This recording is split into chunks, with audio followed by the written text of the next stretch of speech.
And now, please welcome your hosts.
And then also,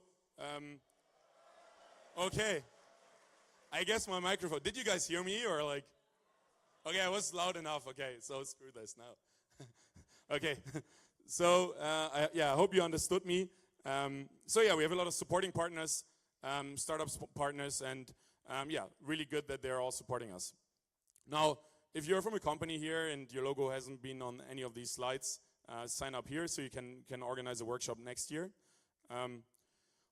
Now I want to welcome our first special guest. And I'm like 4 years ago when we started HackZurich and ran the first event, and somebody would have asked me if he would come here tonight, I would say, no way, like why should he come? And so I really value it, I really honor it that the Federal Chancellor of Switzerland came here tonight to give a little welcoming speech.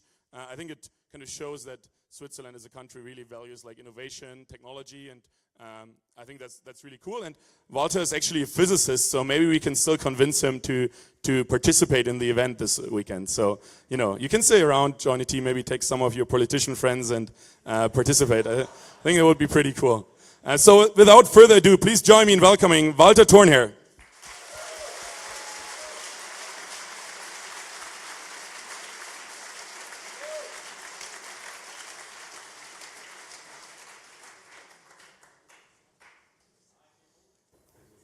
Do you hear me? Dear hackers, welcome to Switzerland, welcome to Zurich. Zurich is a wonderful city with a beautiful lake, stunning views of the mountains, charming old town, excellent restaurants, awesome people, beautiful people. I was told I would get 400 francs for saying that, but it's all true. It's all true. In any case, we in Switzerland, Zurich, we are all very proud to welcome you here to HackZurich. I would like to thank all the sponsors for making this event possible, and I hope you all enjoy the next 40 hours here, jam-packed with creativity.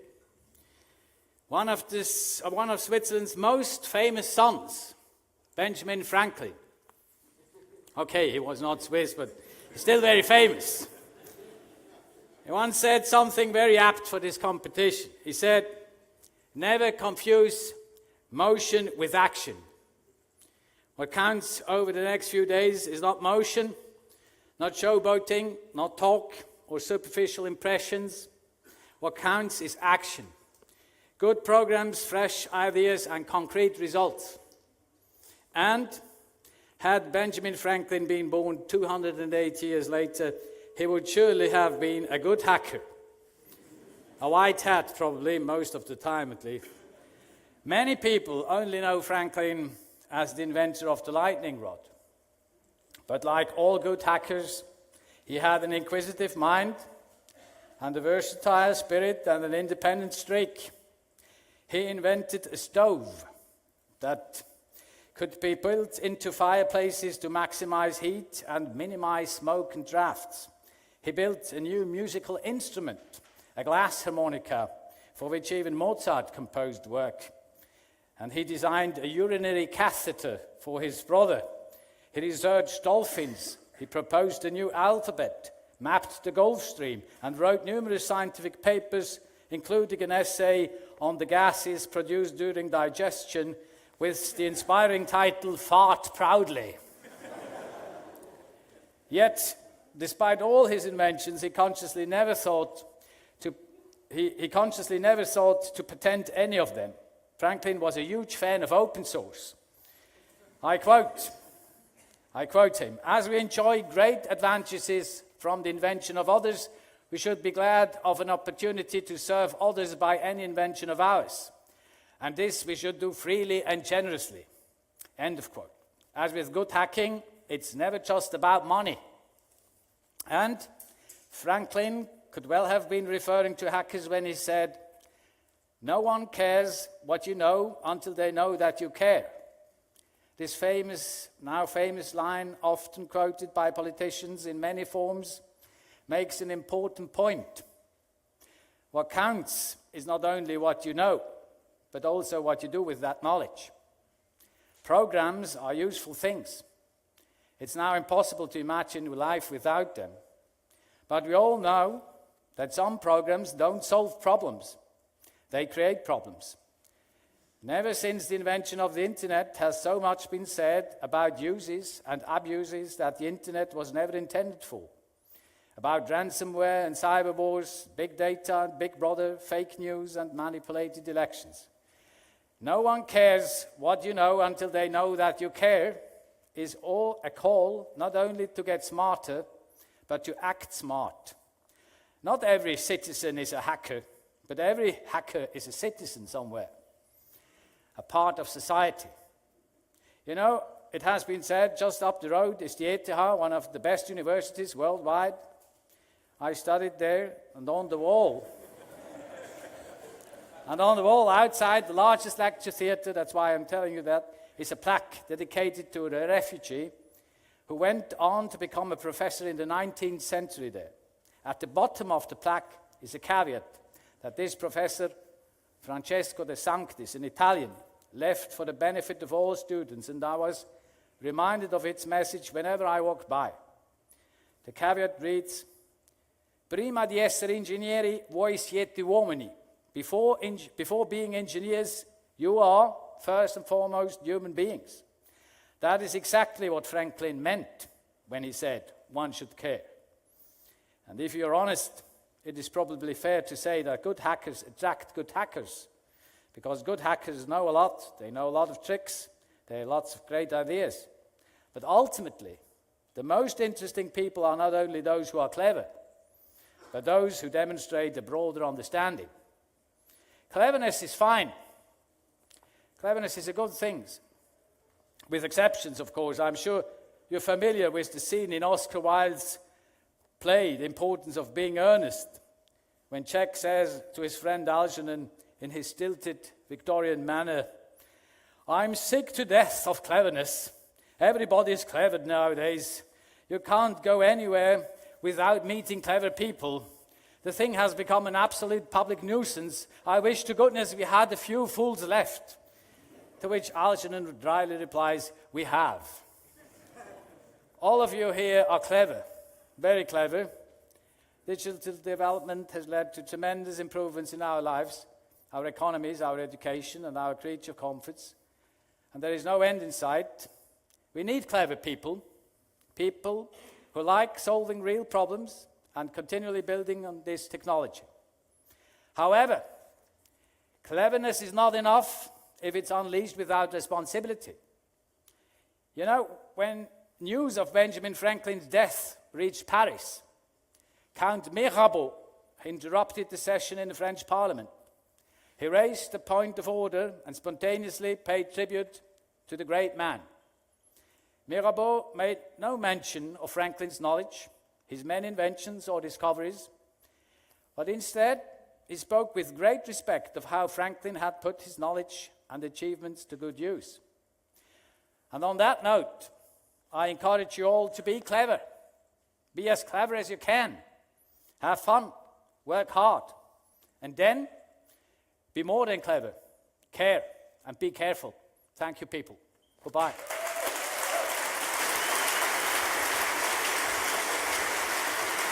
Oh, thank you. Merci, super.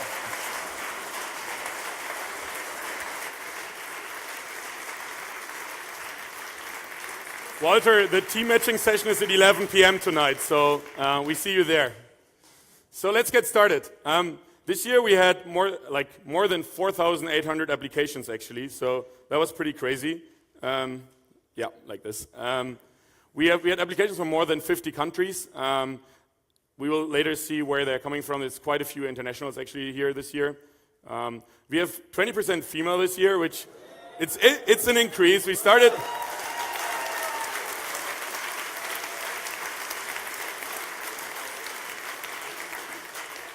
I think we started like with 15% and then got to 17, 18, and now 20. So we get there.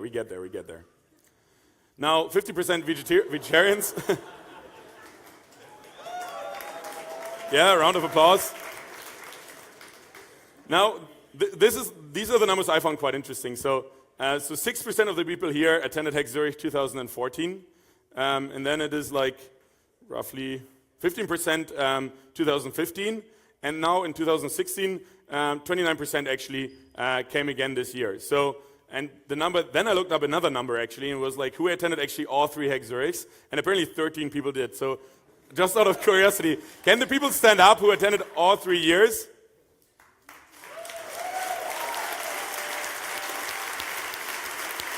Great. So if you're still looking for an experienced HackZurich participant, like go to those guys. They can tell you how it works. Now, also in terms of distance, it's actually quite diverse. So around 50% come like more or less from around the area, so like less than 350 kilometers. And then, you know, as it goes up, there are less and less people, but still we have around like 5% who really come from outside of Europe and make all their way here to Switzerland to come to this event. And I think that's really cool. Also in terms of backgrounds, you know, we have people with bachelor, masters, PhDs, some with other degrees. And also in terms of like skill set, I think it's changing every year. So I think this year we have more data science and also more back-end, less design. Even though like everyone needs to be able to write at least like a few lines of code, you have 10% who are also like very good at on the business side, so that's also interesting. So yeah, it's a quite diverse mix. So if you're still looking for a teammate, I'm sure you can find somebody to join your team. Now, so I'm less operationally involved this year, but I think we should give a big round of applause to Jonathan and Setari, who are the main organizers this year. Please quickly stand up. Jonathan, Setari, yeah.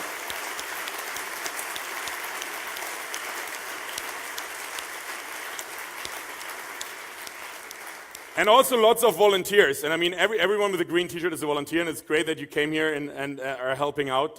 Some of you will do night shifts, for example, and it's a very tiring job. Actually, I think we have one guy this year who does both night shifts, so that's very intense. Thank you very much.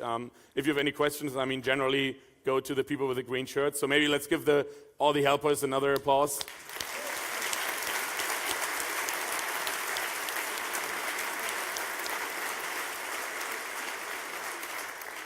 So now let's get to the rules. So basically, these are the 2 most important rules. So you can form teams of 2 to 4 people, and work on a project. So you can't work on your own. You can't work in teams bigger than 4, and it's a very strict rule. And the goal is also to build a working prototype. So don't come there on Sunday when you present and have slides and say like, hey, this is how I would build it. Build it. The goal is really to have a working software there, whether it's an application, like a mobile application or like a web application or whatever else. Really build something which works. And even though it's not finished, I mean, it's a hackathon, really focus on building stuff. And I think in the last couple of years, every single team in the final had like a live demo, or had mostly a live demo. So really focus on that. In terms of what you can work on, there are basically 2 options, but they're not mutually exclusive. So basically, if you have a great idea and you want to work on that, feel free to do so. There are no constraints. But also we will have 16 workshops tonight where basically companies, organizations will inspire you with ideas, with technology, will provide technology, will give you data sets, APIs, and so on. So even if you don't have an idea, I mean, definitely check out all the workshops. But even if you already know what you're working on, the workshops are very diverse, so you might still be able to use the technology of some workshop to enhance the idea you're working on. So I would suggest everyone to go to it, and also it's just like kind of an interesting tech talk. So I would urge everyone to go to these workshops. There are 2 slots, or like 4 slots, but two sessions. So in the first 2 workshop slots, you can attend the workshops 1 to 8, and then the second block you can attend 9 to 16. So that's happening tonight. Now, yeah. So we had the CTO of Tinder here last year actually as an opening speaker. So if you don't have a team or want to work with Walter, you should come at 11 p.m. to the matching session. Basically, you can also, if your team is maybe consisting out of 2 people, you need another person to add to your team, go there and say, hey, we're looking for a backend developer, we're looking for a data scientist. If you just have an idea and no team, you can also do it. It's basically like the matching session for everyone who doesn't have a team yet. The other option is that there's also a Slack channel. If you are not in there, ask one of your friends who's already in there to get invited. And basically there's also a thread for team matching, so that's also another way of finding a partner. Or just talking to your neighbor also seems to work. Now, there's a lot of food. I think it's the 4th consecutive year that we have the biggest pizza order in Zurich. So there's going to be a lot of pizza tonight. And there's one thing, we're going to all take a photo later together. And every single year I try to get every participant on there. And everybody some run out to already grab a piece of pizza. And please all come here first for the photo. And then get pizza. There's going to be tons of pizza, so there's no rush. There are a few rules. There's food 3 times a day. There's snacks. There's a midnight snack. Like many of the partners give out snacks at their company booth. And there are drinks and snacks all day also, just for in between. So especially here in the fridges, there are different kinds of drinks. You need a badge for that. So I wouldn't get a drink right now. That's really important. And also, we have very large bottles, because it's just easier. But please pour your drinks into a cup, and then basically just take the cup and not the bottle, because otherwise we will waste a lot of food. And also, large bottles tend to fall over, and then computers get broken. So be careful there. Try to recycle your stuff. So I guess you know the rules. Check the website for details if you have any questions. Now, this is something we did very wrong in the first year. We didn't even think about cleaning as a concept, kind of.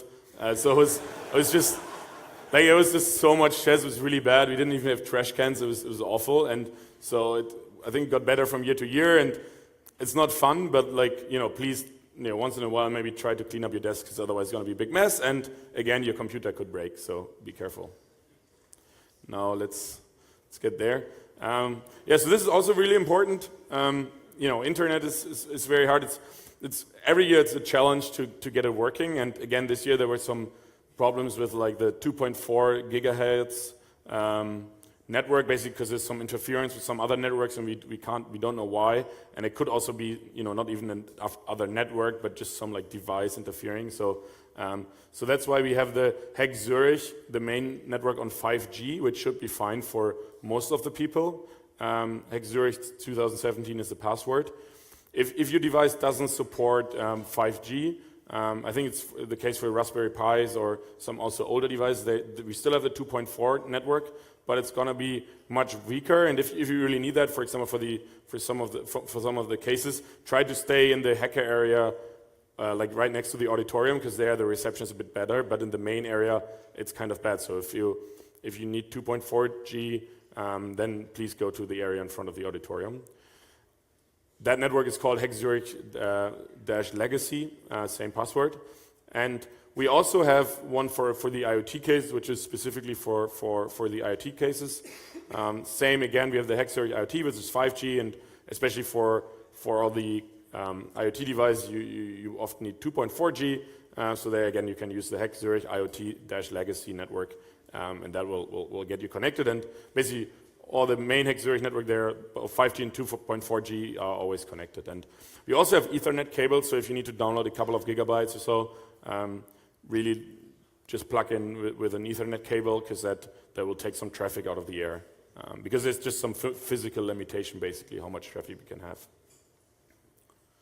Now sleeping, hopefully you don't need to follow this advice. So these are some pictures from the last 3 years. I tried to find the most funny one.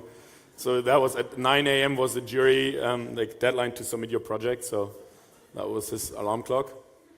We also had this guy who slept. I don't know if maybe some of you remember the picture, but the funny thing is, like, that's the sleeping room. So, so yeah, he failed on the last 2 meters. And then this one is like, I mean, you don't even see them, but there is like a person lying down there. He's hiding. So yeah, so there are sleeping rooms. Check the hours, because basically on Sunday morning some of the sleeping rooms will get turned into rooms for evaluation for the project. So we might then wake you up very early. So if you want to sleep a bit longer, really check the website for which rooms are sleeping rooms on what days. And we also have a women's sleeping room this year, so there will be a sign, and so you can go there. It's this third year in a row that we have free massage. So yeah, it's pretty relaxing.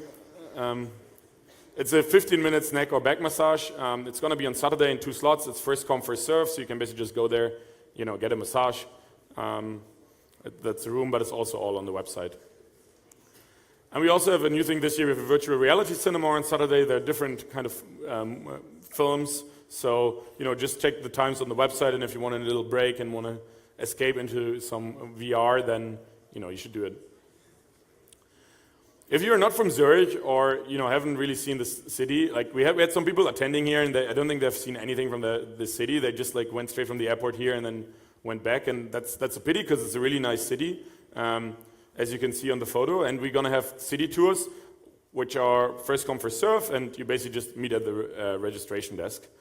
It's very efficient, so you don't lose that much time on coding, but at the same time see quite a lot of the city. So definitely go for that if you haven't seen the city yet. Very important.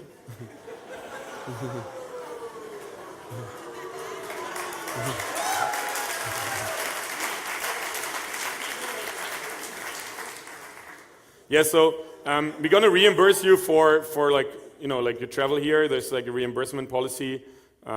Submit it online. There's some rules. We will transfer the money in 3 to 4 weeks, probably, maybe a bit earlier, but don't email us a day later, where's my money? And be honest, that's the thing, because every year there are a few people where we need to argue about things, and it's a bit annoying. So be honest, submit your receipts, and then you should be good. We have the job wall, so on hackzurich.com/jobs, there are lots of jobs out there. So if you're interested in switching jobs, or are looking for a job anytime soon, or an internship, you should definitely check that website. Many sponsors and partners have put out jobs on there, and because they're all here, you can basically directly talk to them. So it's definitely a good opportunity. And the other thing we introduced this year is a Slack channel. So there you can basically talk to your team. But you can also talk to the workshop partners. You can basically ask questions about the workshops, and also you can stay in contact with the workshops after the event if you want to continue to work on stuff. Please don't spam the participants or partners group. We're doing this the first time this year, so We hope there are not too many people out there who start spamming everyone. If you look for a team, or if you have a technical question, if you have a question to the workshop, that's all good. But if you advertise some other stuff, we'll have to like kick you out. So also let us know if there's some annoying traffic there. Another cool thing we have this year is the Slack match bot. If you don't see that on your kind of friends or like contact list, you need to press this little like plus icon there, and then search for Matchbot. And it's basically a chatbot interface where you can basically say, what are the companies, what companies can I get in touch with, and it will lead you through the process. If you're interested in that, you should definitely check it out too. It's a way how you can basically get in contact with companies through Slack. Yeah, if you have slept so far, this is the single moment where you should wake up, because this is about deadlines, so this is really important. On Sunday morning at 9 a.m. there's a deadline for submitting your project. On HackZurich 17.devpost.com you can basically upload all your repository, all your work, and add all the team members, and that's also a way for other people at HackZurich to see what you've worked on.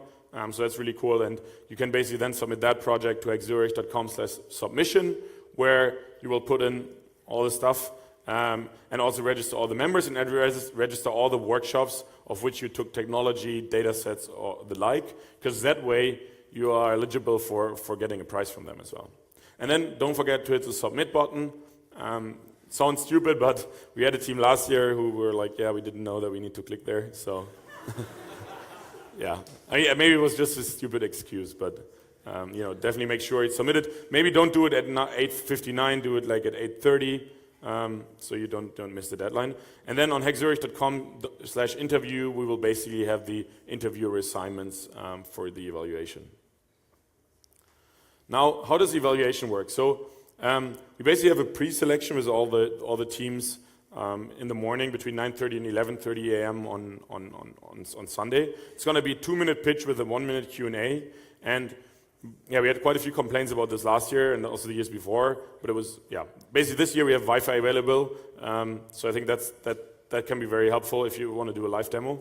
And also on hackzurich.com/interview, you can find your time when you will give your talk in the jury session.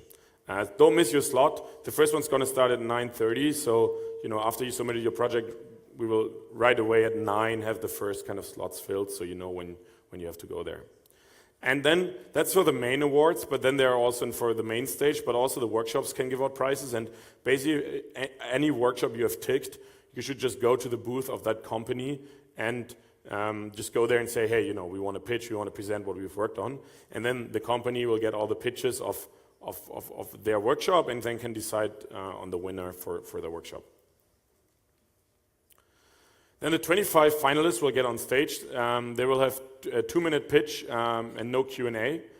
It's going to be here on stage, and it's very important that after we have announced it at 12:30 that you basically come up here with all your devices, technology, whatever you want to show, so we can make sure that the technology works. So please, once you're selected as a finalist, really come here on stage, and we have an hour to set everything up. We have VGA, HDMI, Lightning port. We also have a visualizer, so there are different ways of showing stuff. You can show several devices. So, but come on time because it takes some time to set up. I'm nearly done with the boring stuff. Evaluation criteria, just as a guideline, is also online. So we have a very technical jury this year. I think all of them have a very technical background. So, the pitch can be quite technical. Don't worry about that part. And then there will be awards. There's going to be first to third prize for the main pitch, basically, and then each workshop will also give out an award. And we have an audience award where you can vote for the winner. This again is a schedule. So we have the opening ceremony now. We're going to get dinner. Then there are 4 workshop sessions. Then at 11 p.m. there's going to be team matching, and that's the official kickoff for starting to hack. And then at midnight we will have our first snack. And then tomorrow we're going to have breakfast, lunch, a bunch of tech talks. You can attend at dinner, midnight snack, lunch, and then also some free massage, free VR, and free city tours during the day. And Sunday is breakfast, evaluation, and then the announcement of finalists and finalist pitch, and then we are going to have beers afterwards. after we are done with the closing ceremony. Now for communication, you can of course go to anyone with a green shirt if you have questions. There's already quite a lot of traffic on Twitter, so use the HackZurich hashtag, and then for the Slack channel, maybe follow what's happening in the general post, because that's where we will also make announcements. And then anything else I think you can find on the hackzurich.com website. So now I quickly want to get Matthias Hölling on stage, who's our location partner for the last 4 years. Maybe you can quickly grab him a mic.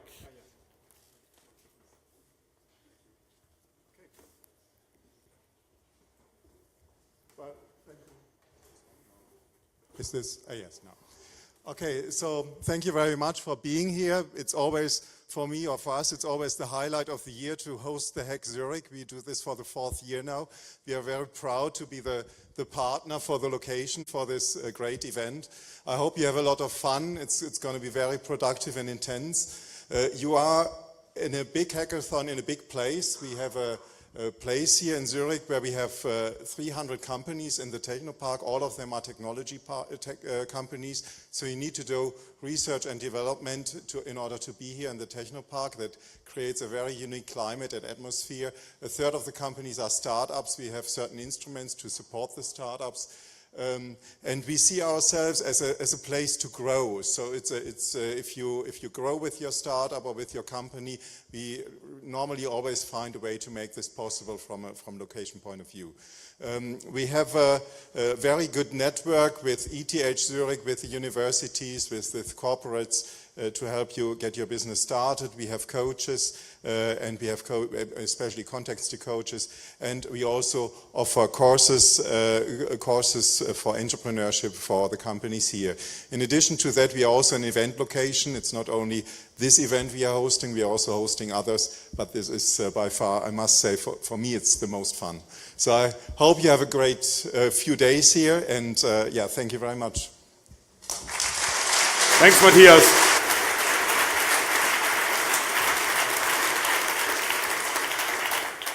So now we are going to have a quick presentation from our 3 gold sponsors. The first one is Zurich. So please get on stage.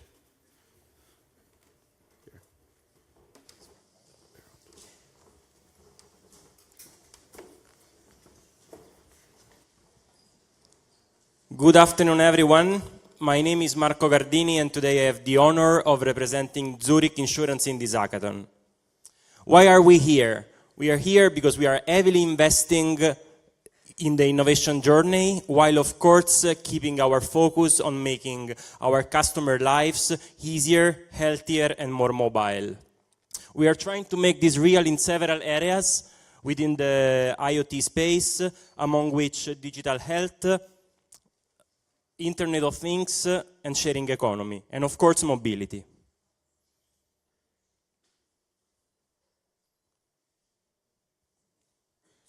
There should be a song singing. Okay, here we were supposed to hear Green Day singing Good Riddance, Time of Your Life, but it didn't happen. It would have been a nice moment, but it didn't happen. Another turning point, a fork stuck in the road. Time grabs you by the wrist, directs you where to go. So make the best of this test and don't ask why. It's not a question but a lesson learned in time. It's something unpredictable, but in the end is right. I hope you had the time of your life. Oh yes, we want all of you to live the best possible time of your life. We do feel that our mandate is to make, as I said before, our customer lives easier, healthier, safer, and more mobile. We also believe that as Zurich, we are very well set to make this happen. Our 150 years history, our experience and capabilities, and our long-lasting relationship with customer will enable us, together with your help, to shape and design the right solutions. Going forward, even more than up to now, we would like our customers to recognize that we are out there to design and shape new solutions, new services and new propositions, while of course keeping on supporting them and staying close to them when they face uncertainty. I guess everyone recognizes that the world around us is changing. Technology is opening up new doors, especially in the mobility ecosystem. We do want everyone, our customers, you, to enjoy the new art of possible, while of course preventing new arising risks from materializing. And now it's the call for you. We want talents like you to help us make this world a better world. So please come and join our challenge on distracted mobility. Thanks you all.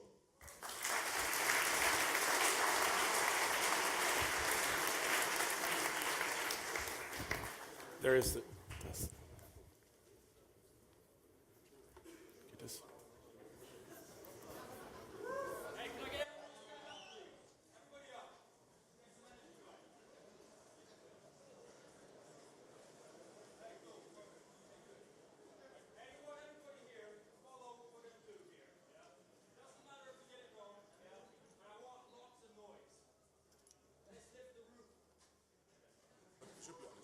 Let's lift the roof. That's better. Oh, that's better.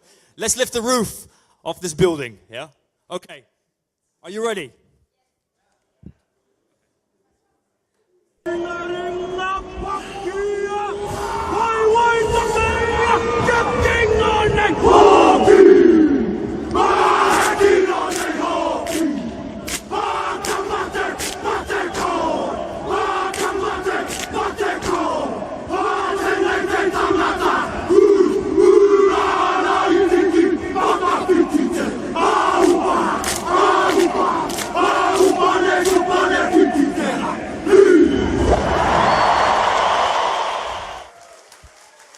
Next hack, guys.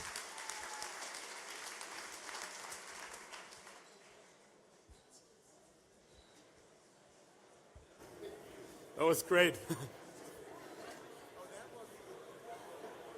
Raiffeisen?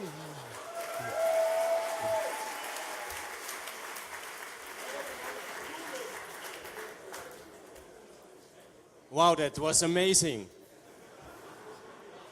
It's amazing to see so much talent in this room, and you have been chosen. I think to stand out, to build things for the future, development is one of the most inspiring creative jobs, right? Right? Yeah. And I love to see what you will build in the future common hours. Principally, in my experience, when you need to develop something new, you need to have the environment, you need to have talent, but you need to have a team. You will start in the hack with small teams. And from real life experience, when we started, for example, our new e-banking in Raiffeisen, we started with 3 people. You think this is possible? Today, 300,000 people are using our e-banking. And this was possible because there was inspiration, commitment, and a lot of fun. And that's what I want to see in the future hours. And I look forward on how you will surprise us. Small teams rock. I know developers love challenges. Do you? Yeah, come on. Do you love challenges? So choose the one where you can surprise yourself. Choose the one where you can surprise us, the partners, because we love to provide you this platform, and I look forward on how you will surprise us. It's great being here. It's great this is possible. It's great you're here. So join in, rock it, develop, because developers are great. I love you guys.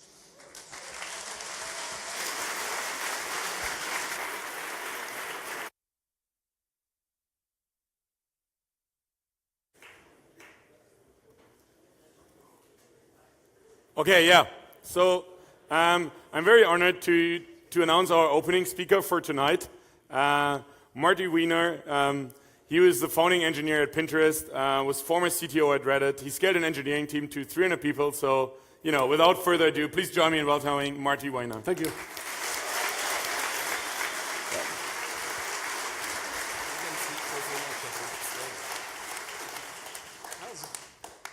Should I use this? Yep. Does this work? I should use this. Okay. Thank you all for having me here.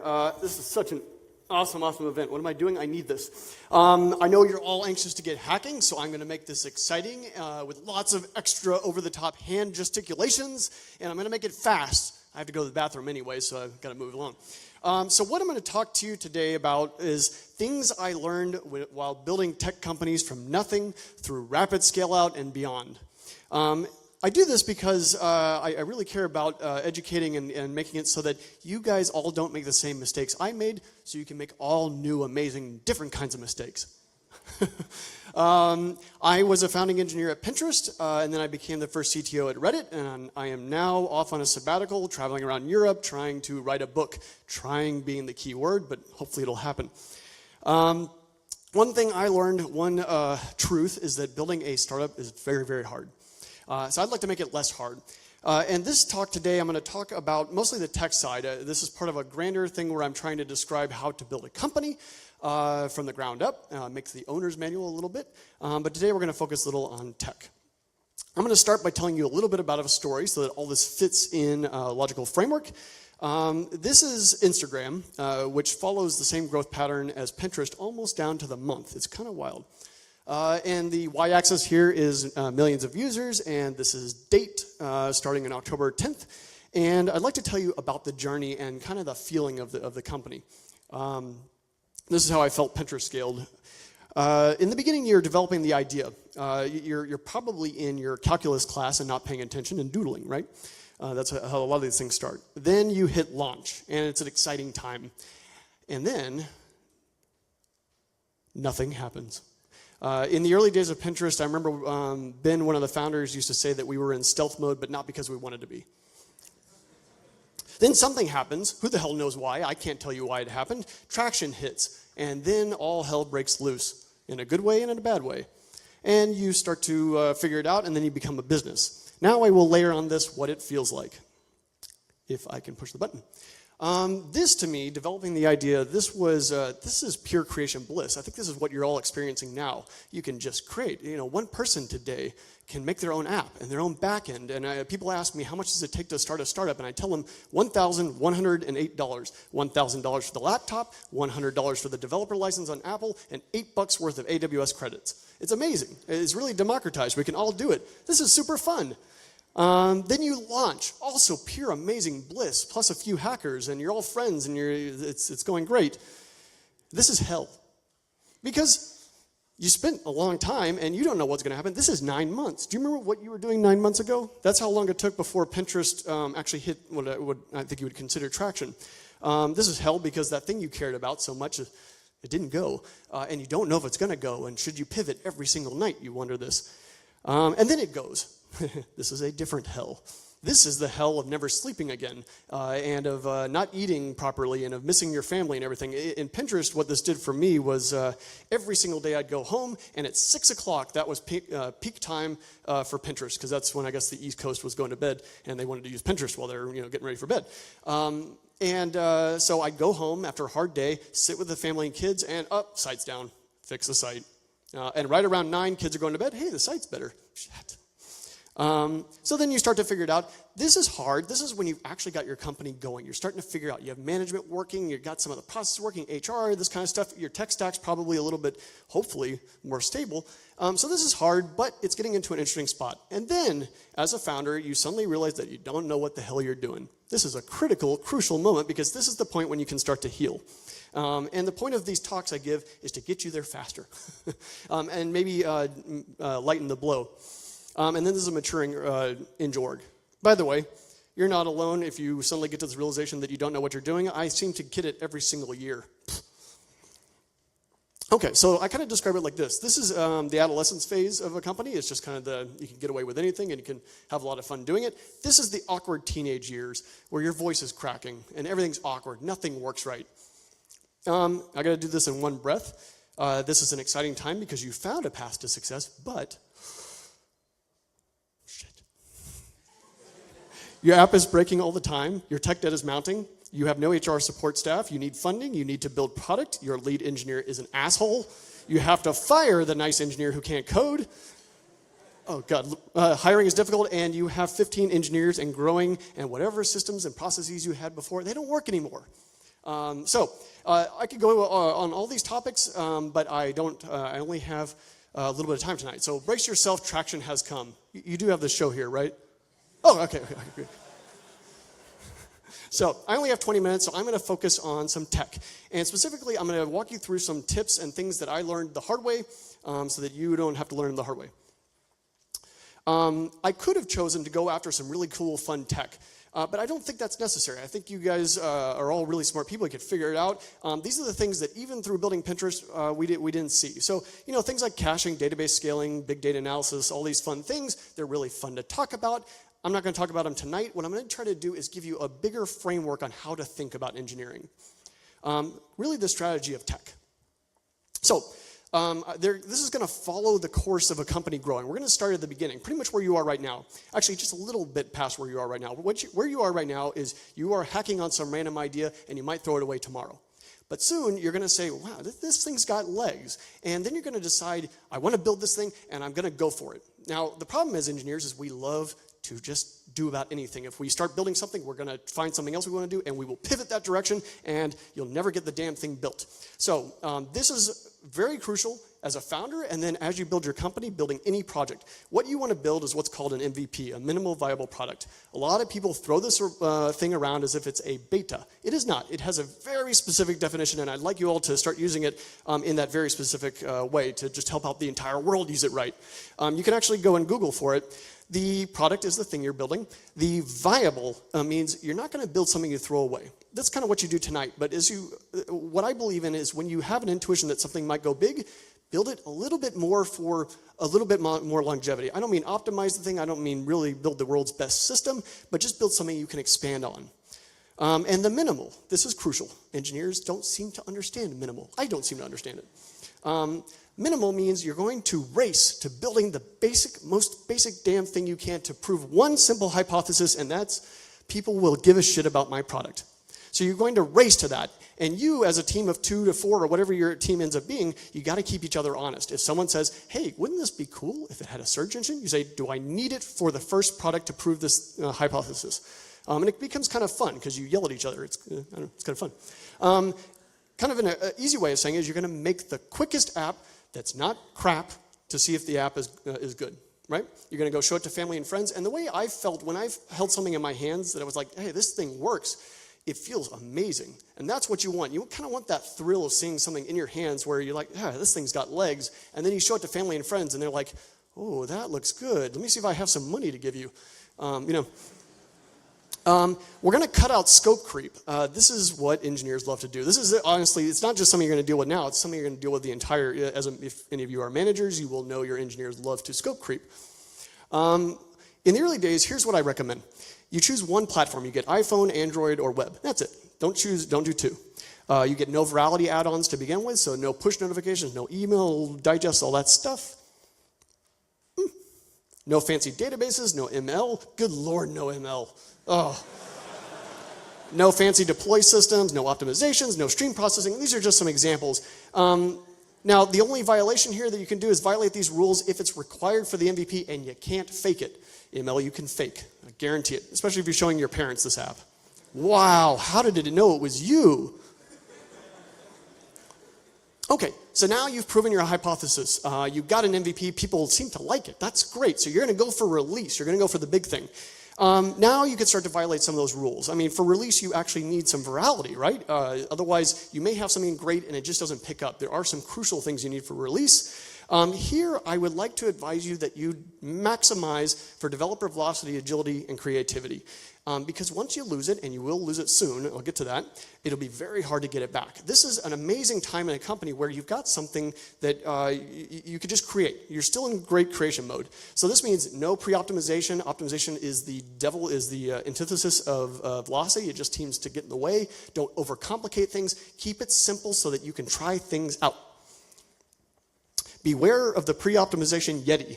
I don't know if Yetis are out there beyond the US. I'm getting no looks of acknowledgement on this one. Think of it like this. A Yeti is, He's a big, cuddly teddy bear, and you come in, and he wraps his arm around you, and he gouges your eyes out.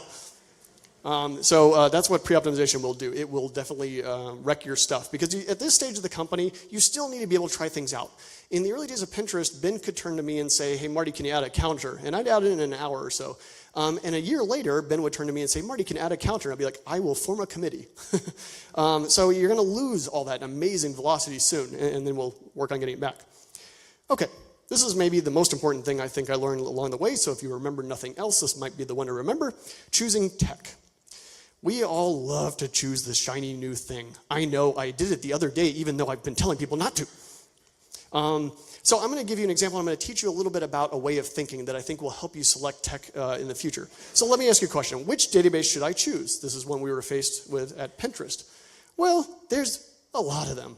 There's Postgres and Redis and Cassandra and HBase and RAG and Neo4j and CouchDB and Membase and MySQL and MongoDB and VoltDB and 100 others. That doesn't add up. Millions of others. And so you got a problem, right? And when you're growing, when you've hit traction, everything sucks. You can't sleep, and there's these people coming to you saying, hey, we will scale out of the box for you. There's all these things, and you make the wrong decision. In those days, we finally realized we didn't want anything complicated, because anything that was complicated and new tended to break. And I'm getting to what this will lead to. I went around and I started trying to understand what is missing from our equation. We're choosing a database. It should just work. And I started talking to other founders, and they sort of very quickly revealed to me some false truths that we take to our chest. One is, we're building the latest and greatest. I need the latest and greatest. That's bullshit. If you're building a time machine, you might need a flux capacitor. But you also might end up in the dark ages with no plutonium. So you got to be very careful with that. So that's an absolute not truism. Another one I heard is the tech magically scales with you. Until it doesn't scale. Until it doesn't. Everything will break. It sucks. And then when the more complicated it is, the more complicated it fails. It's shiny and new. It must be faster and better. Stop.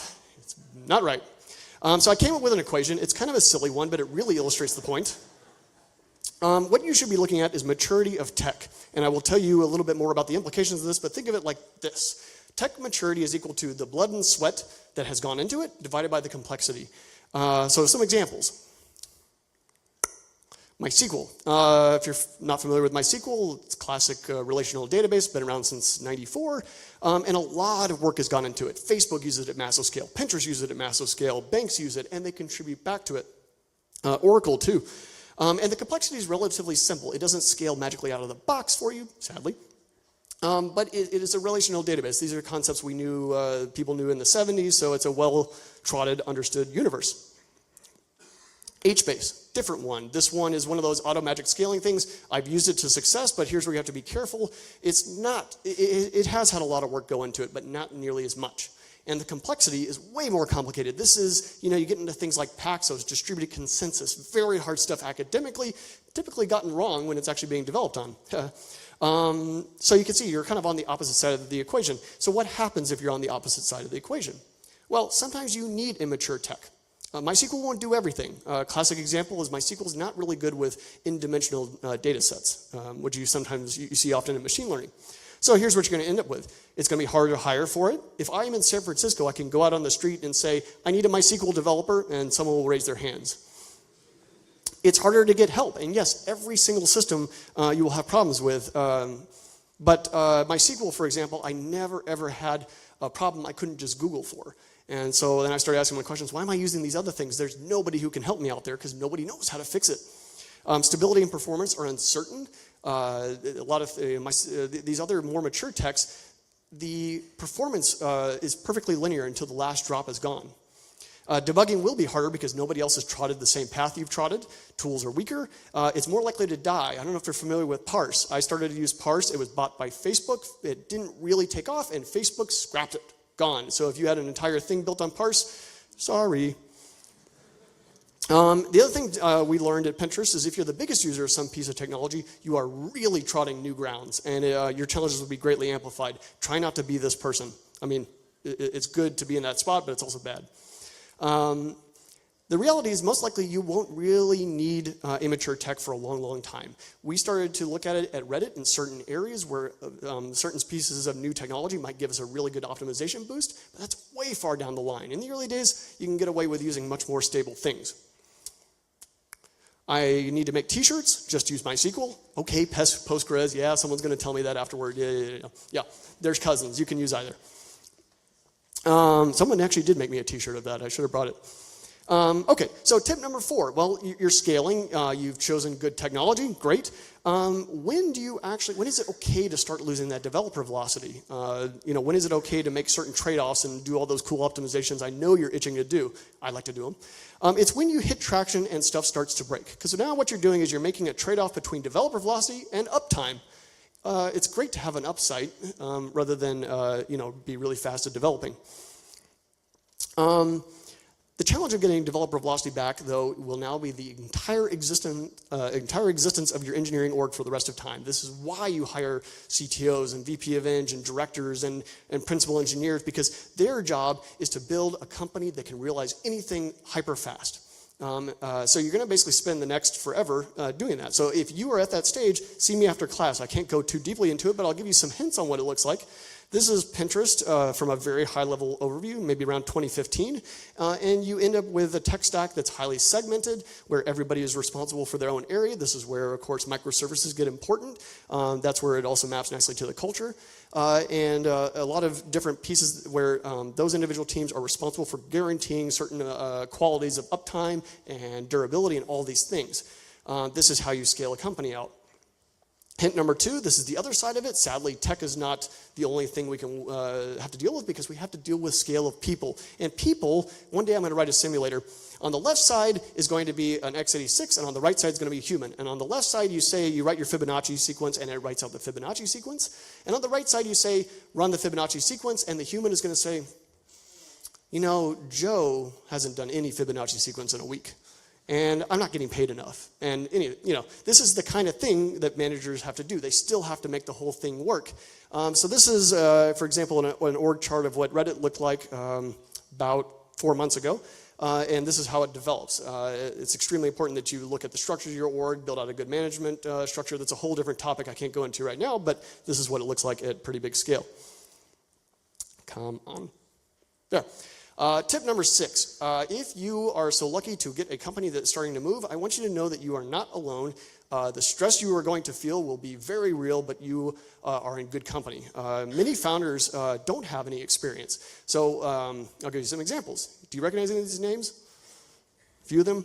Mark Zuckerberg founded Facebook in an undergrad. Elon Musk founded Zip2 after dropping out of his PhD. Instagram, Reddit, Steve Jobs, Bill Gates, Paul Allen. They didn't have any experience being managers, dealing with funding, dealing with all this stuff. It's extremely hard. So my point to you is, don't go it alone. Work your butt off, but don't burn out. Burnout among founders is a very big problem. It happens all the time. I've seen it a lot of times. The meltdowns don't look pretty, both to the founders, the company, the investors, or the poor employees who experience it. So what I recommend to you is that you stay focused on yourself. You're aware of yourself. It should not be taboo to go see a psychologist or get a coach. Get some help for yourself. You're not alone. It's a big problem. Ask lots of questions. Don't be afraid. You should be asking questions. If you need help, message me. I will help you out. Because the reason I want to do this is because I believe that your success will make the world a better place. So go out, hack, and make the world a better place today. Thank you.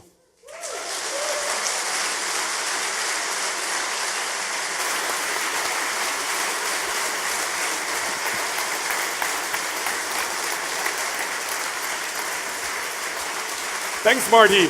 We have time for 3 more questions, so maybe let's quickly do that.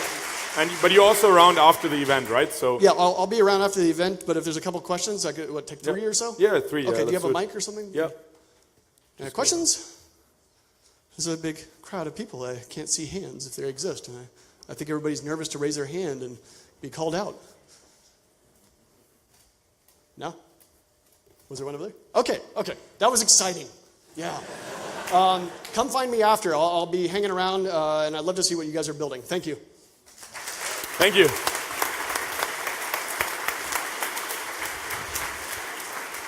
Thanks. Thank you very much. Slides.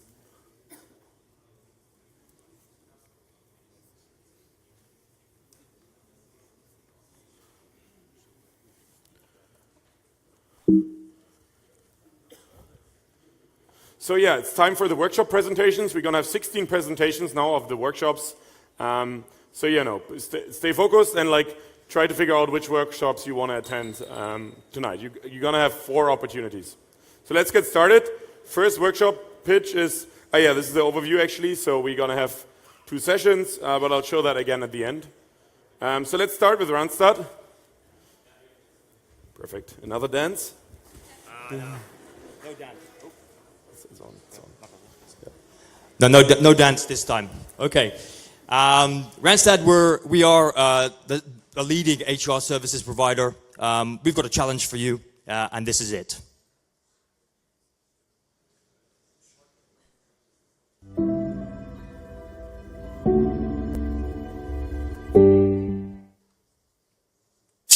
Talented professionals and employers are rapidly offered and are discovering new ways to interact and connect with each other.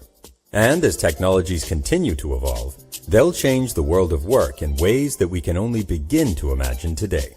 Is it enough? If we want to stay relevant to all our customers in this new digital reality, we need to do more. Exactly. We need to do more. So our challenge is we've got a lot of data. We have candidate data, we've got job data, and we need to match this data together to make something really meaningful. So the challenge I'm giving you, or we're giving you, is how to create the perfect journey. So how do you match talent? How do you match jobs together to find that dream job? Really, that's going to really have an impact, and actually impacts all of us here. Whether you're an entrepreneur and you're going to hire people, or whether you're actually looking for a job, or you're just passive in the market, it is something that's quite pertinent to everybody here. So for us, we're on the 3rd floor. Come and see us, and just let's hack. Put the mic on.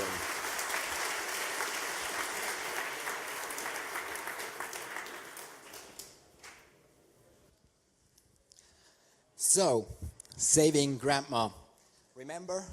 At earlier days, you were disconnected and grandma's home. That's not anymore. Look at all these nice devices grandma and grandpa do now have at home.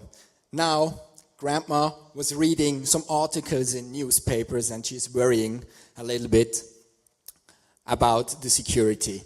Wouldn't it be great if there would just be something like a radar for her that would work to show her what the network is, what the devices are there, and detects them, even the pacemaker of grandpa.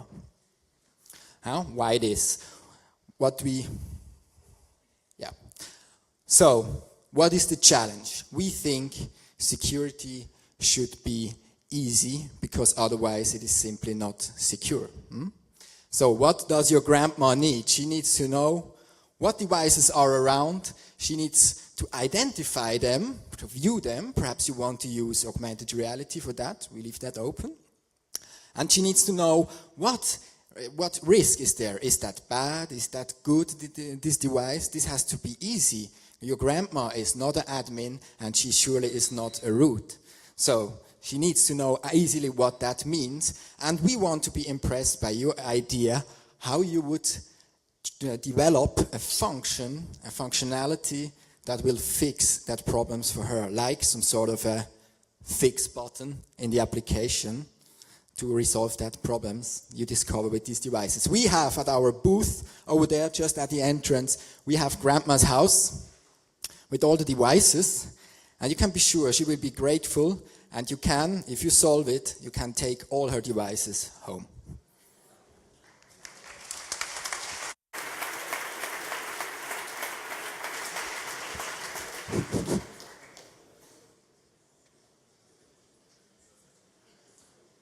Good evening, everybody.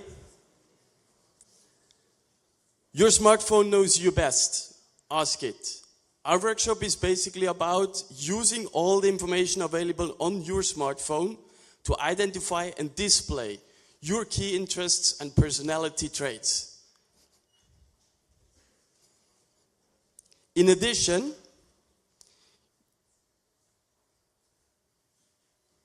Your application should have the capability to learn. So try to build a smart interaction between you and your application. In addition, and finally, you will end up, e.g., with your most personal investment proposal. So it's very important. It's not about what you did and when you did it. It's about who you are. I'll repeat. It's about who you are. So let me provide you a few examples.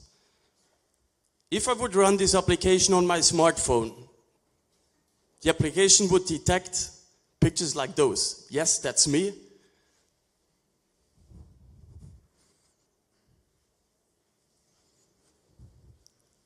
No, that's not me. But of course, I'm interested in gardening, nature, and health. Another illustrative example.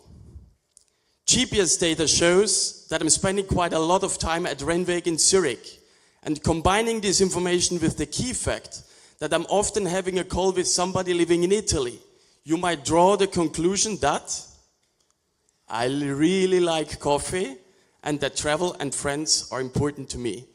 This is one illustrative example, but please feel free to bring your own innovative idea to life.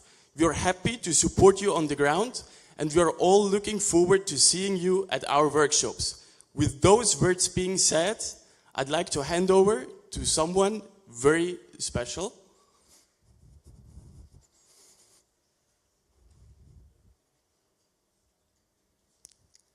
It takes a bit of time.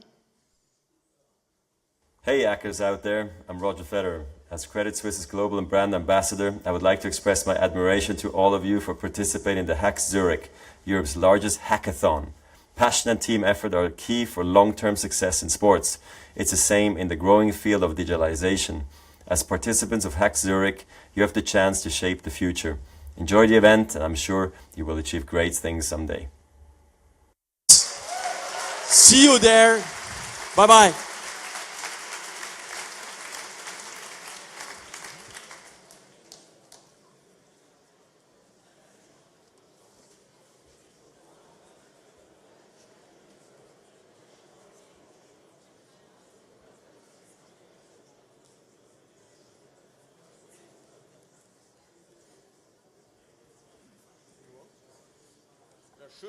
There should be a visual playing now. Anyway, you know that scene, right? I'm Stefan from Copernicus. We are a small startup making self-driving cars. And I'm very grateful for AMAG to be here today, who are here with us jointly. Thank you for that. You probably have seen our cars when you came in, the self-driving Audi Q7 or the Golf at the other side.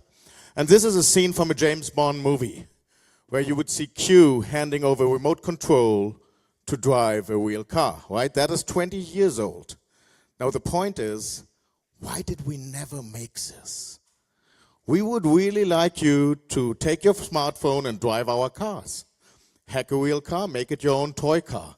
We actually have 3 challenges prepared for you. The first one is make it a remote control car. The second one is we would provide you one car you can really hack, and that's for people that like CAN bus and all the stuff to really control a car and work with it, and we have it hooked up on the backside of the building. And we have an autonomous driving challenge where you can use an NVIDIA hardware and all the latest and greatest hardware and software technologies to make self-driving cars with us. And we have a toy car for you and a parkour on that side of the building set up. Come and see us when we show you all the details and hack a real car. And of course, you can win something, which is a drive training provided by AMAG. Thank you very much for providing this. And come and see us. Make your car a toy car. We really hack cars. Thanks.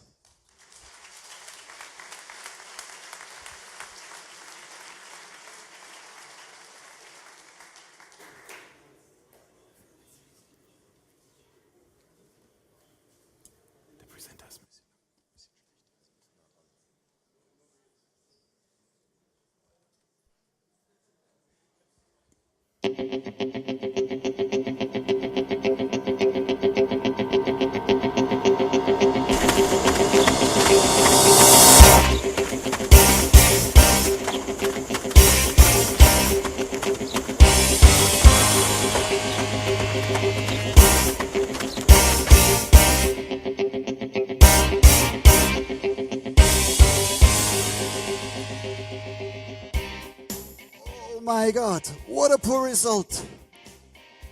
During my training, I tracked my heart rate. I looked at my diet.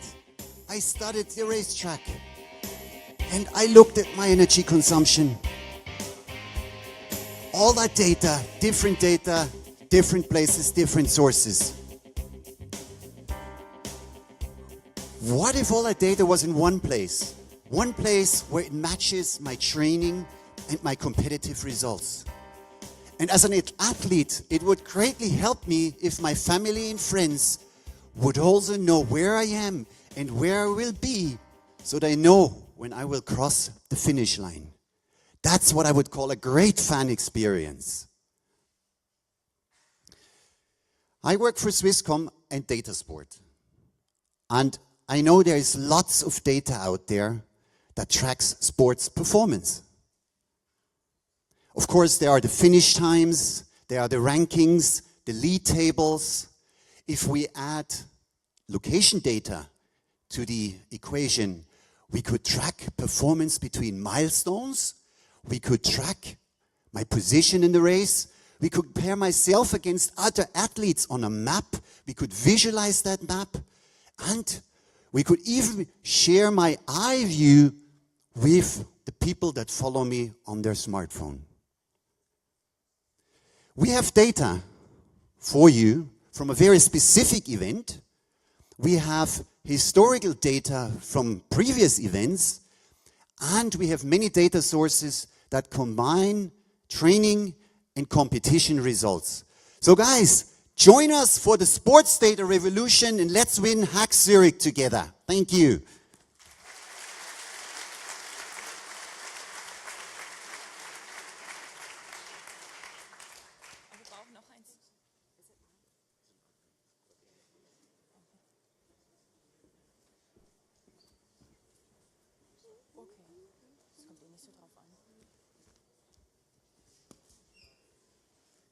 Hey, Julie, is that you? What a nice surprise. Hi, Joanna. I haven't seen you since college. I thought you were living the sunny lifestyle in the US. I wish, but thanks to Hurricane Harvey, my home was completely flooded, and then the power plant that I work at exploded. I sought refuge at my parents' house in Los Angeles, but then their home was destroyed by a wildfire. Holy cow. I mean, that is awful. So a wildfire, a hurricane, and also an explosion. Weather impacts really all of our lives. It does, and some people still say there's no such thing as climate change. Yeah, don't even get me started on this one. I work in insurance now, and I can tell you, weather impacts all of our lives, not only from an insurance point of view. Yeah, I think that's true, but what can insurance do for me? Well, it's interesting that you're asking. I'm actually on my way to Technopark. I will be meeting with an insurance consortium with Eurapco, Swiss Re, IBM, and they will give me access to data from the weather company and Bluemix Technology. Okay, wait a second. Ich verstehe nur Bahnhof. Okay. So basically, they will give me access. They will give me the actual real data from the weather company, so I can use the data and think about a solution on how to tackle the impacts of weather. Because, you know, data, I mean, it's all about data, baby. Okay, how geeky. So you're going to be using data to come up with a solution to predict the weather for something like a pre-warning system. Exactly. I mean, think about the options, right? So we can use it to come up with pre-warning systems on how to get out of something like Harvey or Irma, of like an app on how to get an insurance on demand, or even something fun like what shoes to wear today. I love it. Okay, so the more hackers that join, the more solutions we can come up with, and the more people we can help. Exactly. And who doesn't want to become a weather geek? Joanna, you can count me in. Tell me where and when.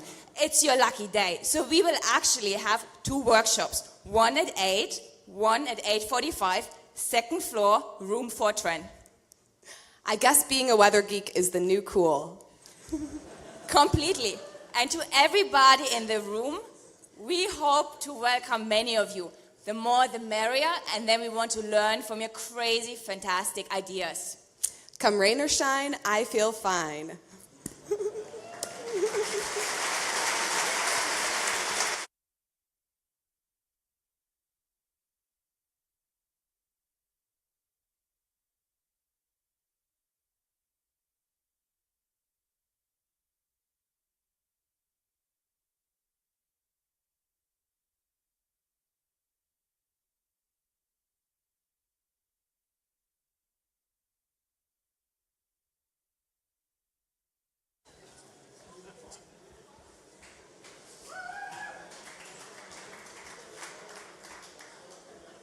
Oh, okay. Last year, we endeavored you to get moving, but physical exercise will make us quite hungry. As you can see. But after several years of self-studies, we come to the conclusion that our eating habits will have a direct impact to our code. Let me explain. Coffee script, fat jar, spaghetti code, and a whole bunch of burger menus. So, let's change this, but not this way. So,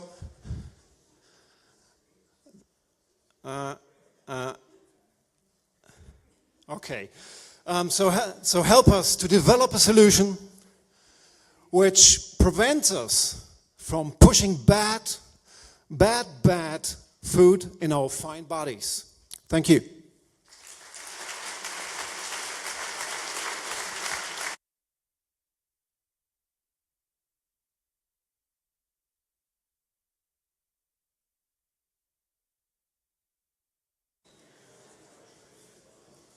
I don't know about anyone else, but I want to be a weather geek. Apologise if I'm low energy, I'm hungry, and I'm also British, so sorry about that. So we live in a strange world. In a world of fake news and alternative facts, as a media company, it's incredibly important that we can verify the source and provenance of data. Thomson Reuters and SRF are teaming up at this hackathon to provide a suite of APIs, or access to a suite of APIs, including real-time and archived news content and sophisticated NLP services. Reuters has been providing information to the world for over 150 years, to begin with a carrier pigeon all the way up to machine learning today. We're opening up for the first time the same APIs that we provide to our corporations and broadcasting businesses across the world, as well as our entity and topic identification, mapping, and extraction services. SRF, with 9 radio stations, 3 television stations across Switzerland, serving the largest audience across the country, are opening up huge access to amazing pieces of data, poll data, news archive information, music sites, and a plethora of other sources. We're hoping that if you come to our workshop later today, that you'll be able to provide us with new pioneering and innovative new ways of visualizing and identifying trends and novelty in our huge archive of media data. I've got 1 minute, so that's all done. Thank you.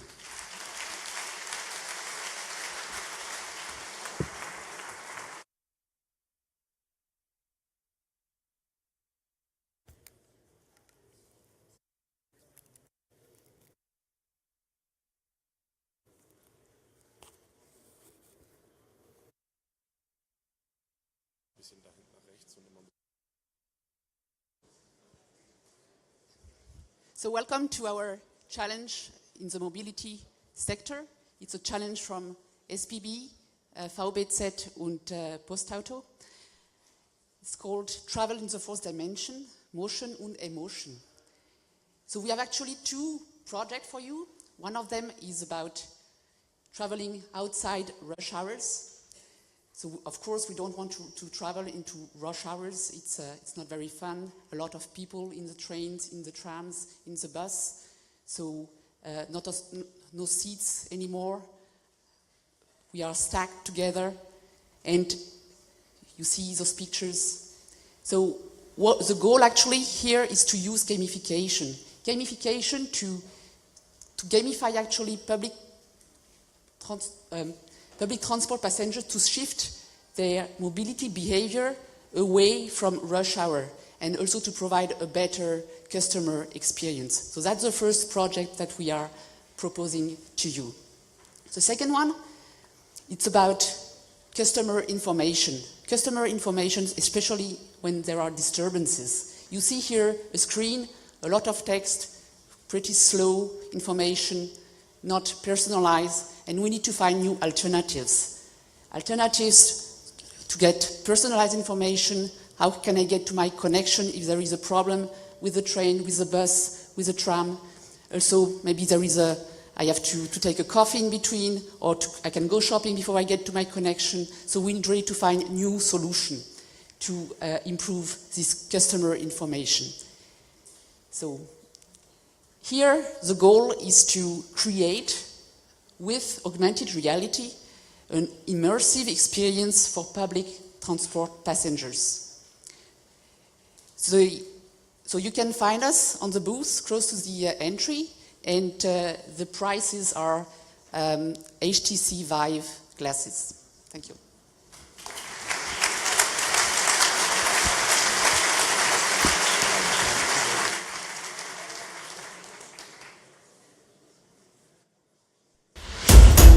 This is Cleo. She's on her way to an important business meeting. Uh-oh, her GPS has just stopped. Does this help? Nope. Will he help? Nope. But look, she has her smartphone. Can this help? Yup, it just helped save her business. Now, this is Joel. Staying in shape is very important to him. For a more efficient workout, he tracks his daily activities. Yup, his smart devices help improve his life. And this is Bianca. She's on her smartphone all day long. Uh-oh, seems Bianca forgot her mother-in-law's birthday. But wait, her smartphone has a solution. Wow, Bianca's smartphone really saved her life.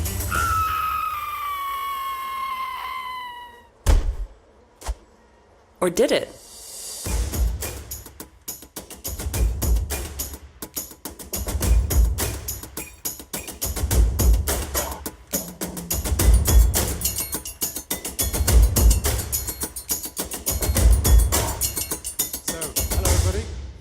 I'm certain that some of you here have either seen or caused something like that, and it's certainly something that needs to be looked at. I'm James from Zurich. This is Marco from C-Systems. And we want this to stop. We want you to help us to solve this. And here we have some inspirations for you. Think about training the brain probably with a game, or probably something real-time, like an in-feedback in your app that helps you stay focused, or something that helps you continuously to be not distracted. Some ongoing feedback, a community, a game. Think about it. So we've got information about mobility, the way the world is changing. We've also got an open cloud platform you can use to develop, and we've got a truck of a place to relax with drinks and good things to watch to keep you refreshed. So we think you should have a look at this challenge. We care about this problem, we think you should care about this problem, and we'd like you to accept our challenge and help us fix it. Thank you.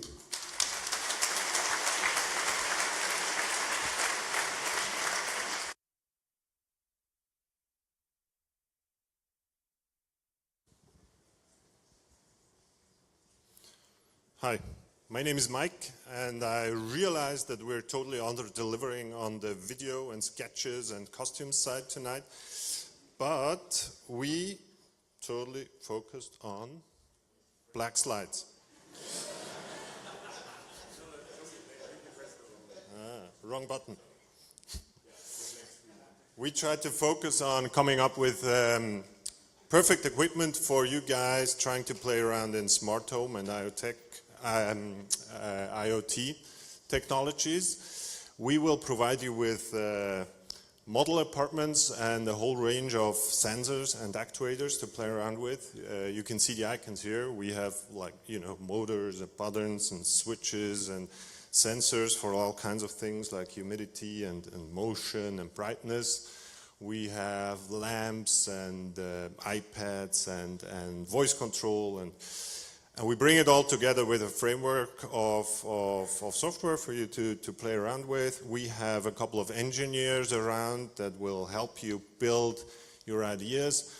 We have data sets for the guys who want to go, or girls who want to go down the big data rabbit hole. So we invite you to come up with your ideas, hopefully crazy ideas, delightful ideas, useful ideas. And please solve my personal favorite problem. It's a very simple problem, but I would like to have a very simple gadget that I can, in our office environment, just stick to one of the bathrooms to check whether it's available or not. And please make it in a way so that it doesn't invade privacy. That would be really useful. We are number 11. Join us at our workshop or drop by at our booth outside. And as a little note on scarcity, I've seen many people at our booth, so make sure you get a spot in our workshops. Thank you.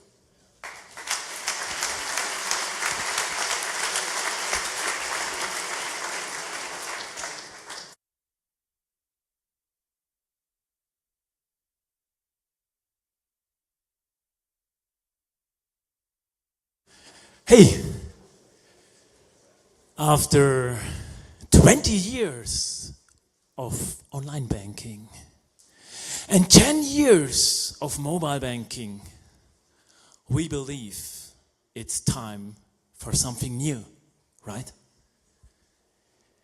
And we believe there is a better way how to access people to banking. So, and if you look at the microtrends, we think voice banking will be the next generation. So we support you that you can hack a mind-blowing vision, your vision of how that can look like, how people will do banking in the future. And we support you with 4 things. We have a lot of gadgets, Alexas, Google Homes, right at the booth. We have APIs and a set of data, real data, which people show how they're used to money, which you can play around with. We have coaches who support you to build something great out of that. And last but not least, somebody talked about having fresh and healthy things, drinks. Okay, and we offer for you mate, tea, right at the booth over there, at the back of that building. So if you don't join our fantastic workshop, just take a refreshment. Okay, and the last but not least, have fun.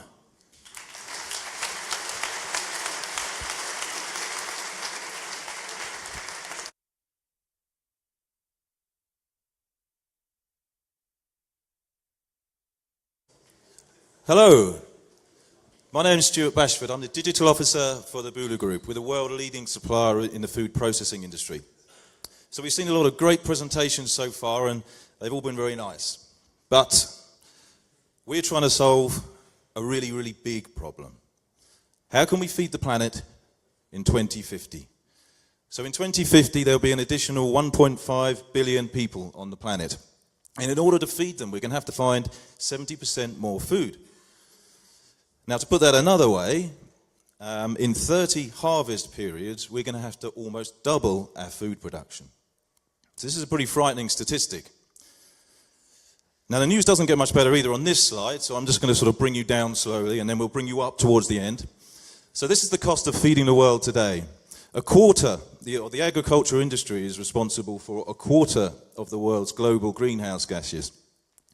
More or less 3/4 of the world's water usage and 1/3 of the global energy. And with all of that energy, the work, the resources we put into that, 1/3 of all food is lost or wasted from field to fork. So this is a pretty frightening statistic. Imagine that in any other industry, if Amazon or eBay just decided to sort of deliver you roughly 2/3 of what you ordered. You know, you wouldn't be very happy, would you? So we're going to do something about that. Starting right here today, what we'd like you to do is to make your contribution to saving the planet. We're all going to become superheroes for a very short period of time. So, the challenge is from the Bulu Group. We'd like to develop an early warning system for the grain processing industry, which allows them to analyze the grains, identify contaminants and defects in the grain as quickly as possible. The earlier we can identify them, the earlier we can identify corrective actions. We'll supply you with Raspberry Pis, cameras, lighting solutions, everything you need. You need to bring your imagination and creativity. There's 34 hours, 500 hackers, 10,000 tins of Red Bull, one massive global problem to solve. So there's one question left to ask. Are you up for it? Our challenge is number 13 with the Bulu Group, and we're in the basic room on floor 2. So come and see us. Thank you.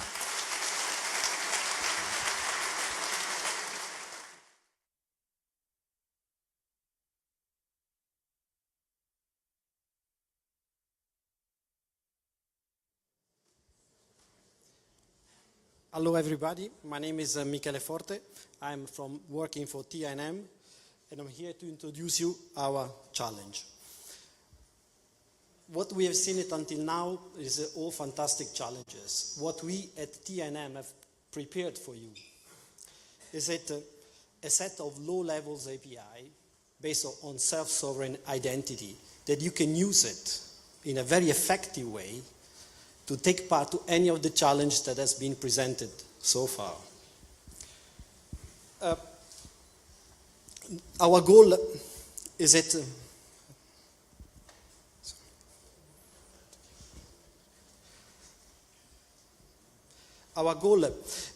to, if you attend our workshop, what you will learn is about how to onboard the identities on blockchain, how to use it on a mobile, how to onboard this identity to a specific challenge where you will be using, how to exchange identities among different challenges.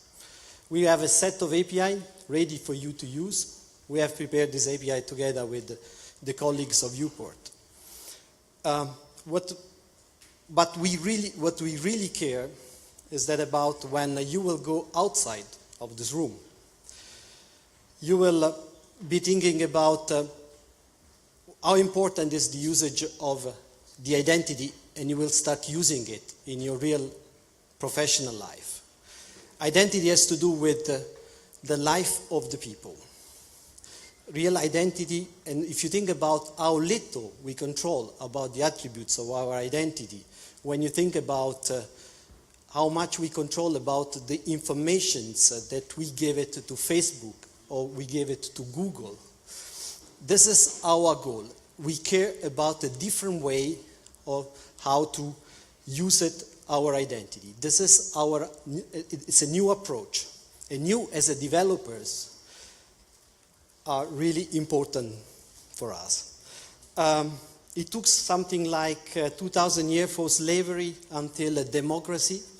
In the evolutions in real life, I think we are at the point where our digital life, it's so important to us that we have to start to promote and to use technology which are more favorable and take care about the identities of the people. Please come to our stand and learn how we do it together. Good hack.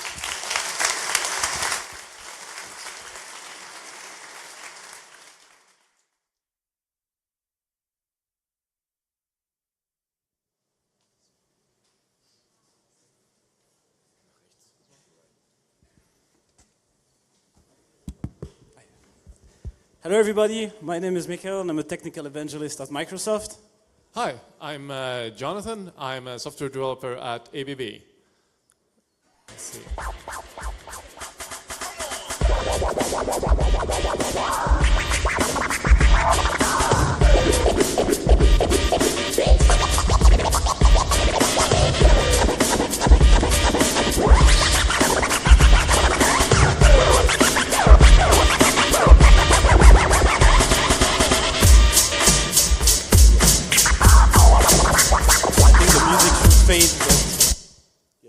The music should have faded, but whatever. So, what we want you to do is to do something fun and creative with our robot, and together with Microsoft's technology.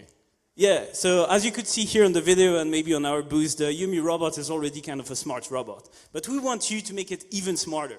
And to do that, we will give you like the full access to Microsoft Azure Cloud. You will be able to use any services. Thank you. And for example, you could use the cognitive services. It's a very simple API to consume, and you will be able to give like vision, face recognition, emotion detection, conversation to the Yumi robot. Another quick example, this is a demo that we built at our developer conference last year. So the system was able to recognize the worker inside the facility, but also items lying on the floor. And so when an intruder got in the facility, everybody received a notification. So everybody could hunt him down. And now just imagine, you have a robot. So you could have the Yumi hunting down the intruders. And so basically, I'm just like stressing this every year, and I will probably stress this in all the other HackZurich to come. It's our challenge is valid on any platform, any language. Okay, you can use whatever you want. Yeah, come to our booth, check out the robot, have fun.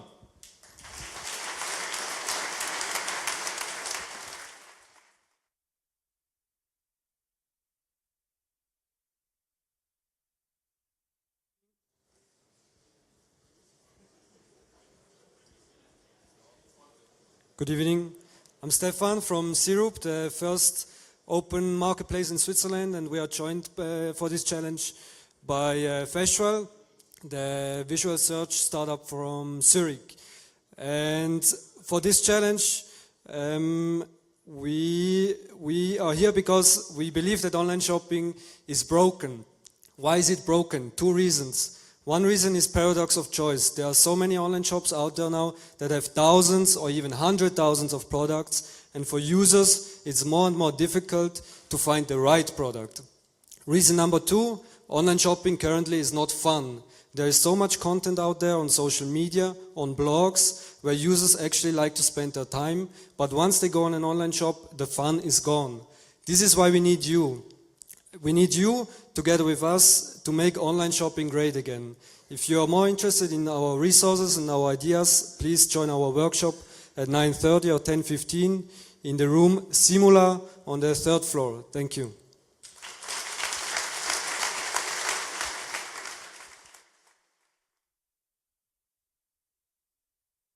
Yeah, so that's it with the workshop presentations. I hope you liked at least 4 of those. I think most of them were like, well, all of them actually were pretty exciting. You know, this is the overview of the workshops. So you can, you know, check what room you have to go to. It's also online. It's also, I mean, you can also ask in Slack. You can ask at the company booth. So you should be able to find the workshop you want to attend. This is the second set of workshops. So you will be able to attend one of each of the 2 sets. Now let's quickly do the tech talk presentations. Tomorrow we're going to have a few tech talks, which should also be very exciting. So if you need a quick break from hacking, you should attend one of those. You know, so without further ado, let's get started. Yeah.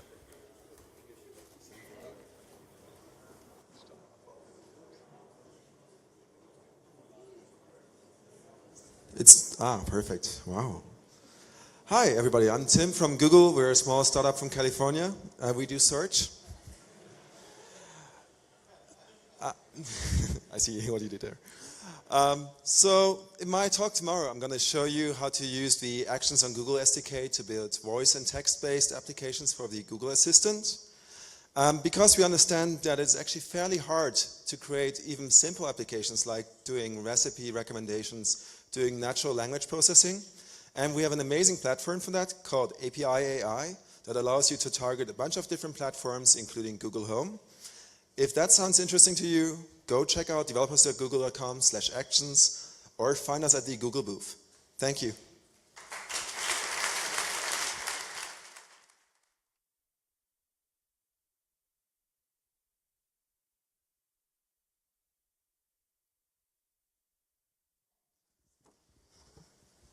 Hi everyone, I'm Christina and I'm from the University of Zurich, but I'm also a member of Wikimedia Switzerland. Let's think of these people. We have scientists that need to evaluate their methods. We also have governments who need to take informed decisions. And we also have developers like us who also need to code their user apps. They all need data, and that's why we think that Wikidata is actually the dream of all of them come true. It's a free knowledge base that anyone can use and edit, with more than 34 million data items, with a community of thousands of volunteers who are taking care of structured data, and it's highly reliable, receiving up to 2.3 million Sparkle queries a day. It's also being linked with many other data sets, and actually even Google's Freebase is transferring the data into Wikidata. It uses standard technologies like RDF, Sparkle, and JSON, and you all can use it for your apps here in HackZurich. So tomorrow at 2, if you want to learn more about it, we will give the tech talk. Thank you.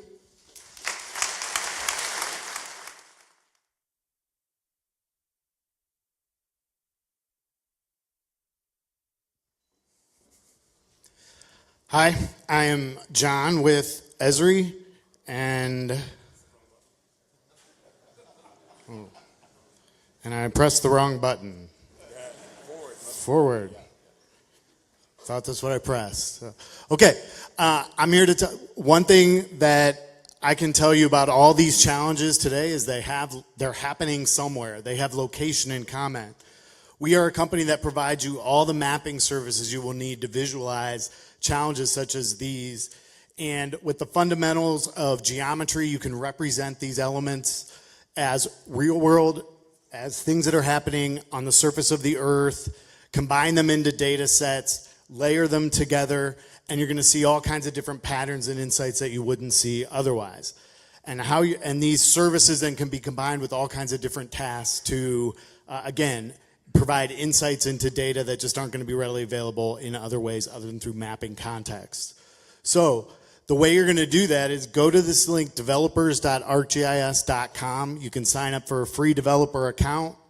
Use this voucher. We're going to pump your account up with 1,000 credits. You're going to have access to all premium service throughout the life of this event and till the end of, actually for months afterwards.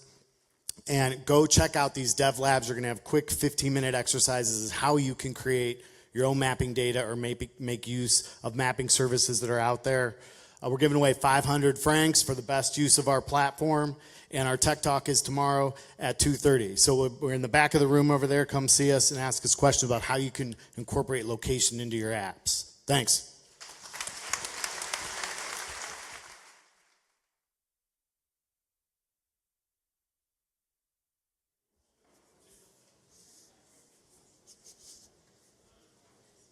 All right.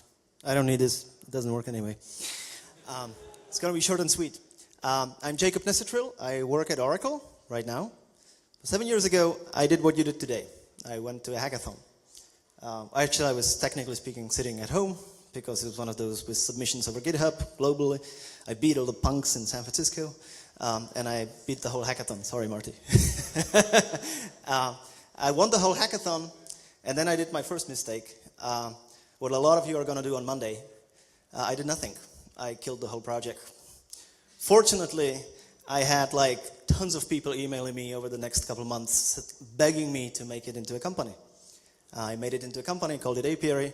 It's for testing APIs, documenting APIs, designing APIs, CI/CD. Come to my tech talk tomorrow if you want to find out more about APIs. And also if you want to find out about a whole string of other fuck-ups that I did over the next 6 years until I finally sold it to Oracle this year. So if you want to find out how to sell it to Oracle, come to my talk as well.